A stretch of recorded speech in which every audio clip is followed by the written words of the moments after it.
এই গ্যাসের চুলাটার নতুন ফিটিংয়ের জন্য আমাদের চ্যানেলটি সাবস্ক্রাইব করুন এবং বেল আইকনটি ক্লিক করে আমাদের পাশে থাকুন।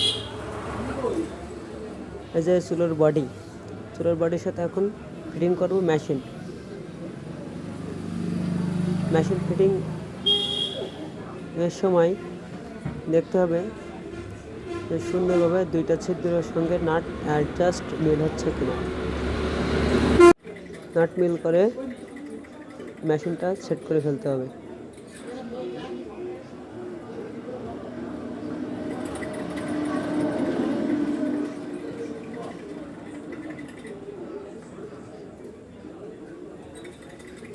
মেশিনটা সেটের পরে পিসের যে পাইপটা লাগাতে হবে। পাইপটা লাগানোর সময় এখানে একটা ওয়াশার আছে, ওয়াশারটা ভালোভাবে দিয়ে দিতে হবে, না হলে পাইপের গোড়া দিয়ে গ্যাস লিক করতে পারে।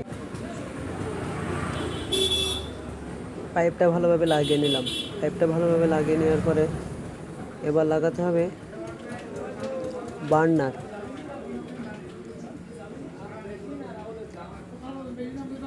অনেকেই বার্নার নামে চেনেন, আর অনেক মিস্ত্রি ভাইয়েরা আবার হাউস নামে চেনেন, যে যেটা বলেন আর কি। এবার এটা সুন্দরভাবে নাট দিয়ে লাগিয়ে দেব। এটা লাগানোর পরে এবার আমাদের লাগাতে হবে গ্লাস। এটা আমরা ভালোভাবে লাগিয়ে নেওয়ার পরে এবার লাগাবো আমরা গ্লাসটা খুব সুন্দরভাবে এবং সাবধানতার সাথে লাগাতে হবে। যদি ঘা লাগে তাহলে ভেঙে যাবে, তার জন্য খুব সাবধানভাবে কাজ করতে হবে।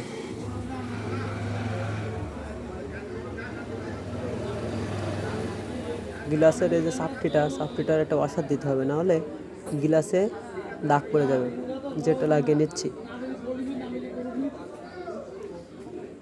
ওয়াশারটা লাগানোর পরে, রাবারটা লাগানোর পরে এবার গ্লাসটা সুন্দরভাবে চারি সাইড সমান করে সুন্দরভাবে নাটটা টাইট দিয়ে দেবো।